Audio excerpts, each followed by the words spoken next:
My name is Donovan and I own Rock Paper, providing spiritual rehabilitation and intuitive talk therapy and guidance to companies and people looking to be better than they were by helping them to provide rock solid core positive beliefs, principles and practices by cutting through the clutter.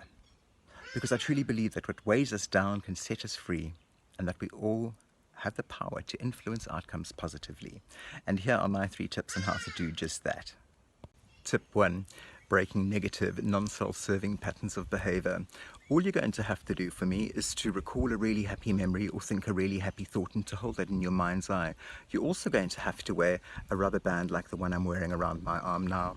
Now, every time you feel like you're coming from a place of anger or a place of anxiety or feeling the dark, heavy feels, or are wanting to reach for the sugar bowl or reach for something that's not self-serving, I'm going to want you to please snap the rubber band, think the happy thought, and breathe out with the mantra, I am love. It's as simple as that. And by doing that, we release a whole lot of happy hormones instead of the really negative, non-self-serving ones. And we start to build a new pattern of behavior. Thank you.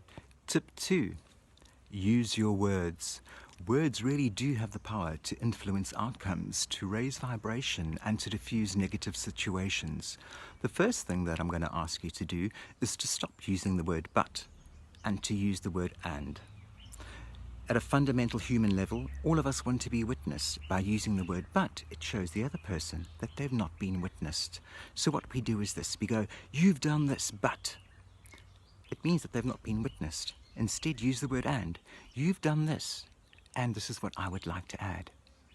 The second word that I'd like you to stop using is the word sorry. We are not sorry. We're not sorry people. Our subconscious is always listening. So, instead of saying the word sorry, I'm going to ask you to harvest an attitude of gratitude and say thank you. Sorry I was late versus thank you for waiting for me. I appreciate your patience. Okay. Third thing is use the win-win phrase when you're really confronted with something negative. When you did this, I felt like that. I'd really appreciate it if you considered doing this. What do you think about that? Tip 3.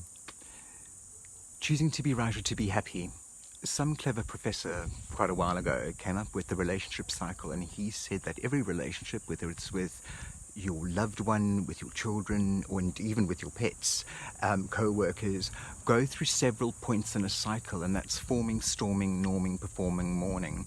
And that can happen in a second, in a microsecond, in a day, in a month, in a year. It doesn't really matter, but we often find ourselves on one of those spirals in the cycle. So let's start with forming. Forming is kind of when we wake up in the morning, and I call this the honeymoon phase, when everything is hunky-dory and we're all just being mindful and choosing to make things go in the best possible direction. We then have a disagreement, and that disagreement leads to a storm in the relationship.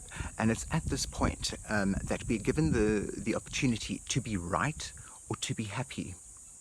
9 times out of 10, if you choose to be happy, the end result will end up being happier. And this is really what it is that I'd like to ask you to do today, to always choose to be happy, even if it means that the other person is right. Choose your arguments selectively. South Africa, Mzansi, the Rainbow Nation, and I thank you for allowing me to be of service to you today. I hope that these tips really do help you. I wish you many beautiful and bountiful blessings of healthy abundance. Be well.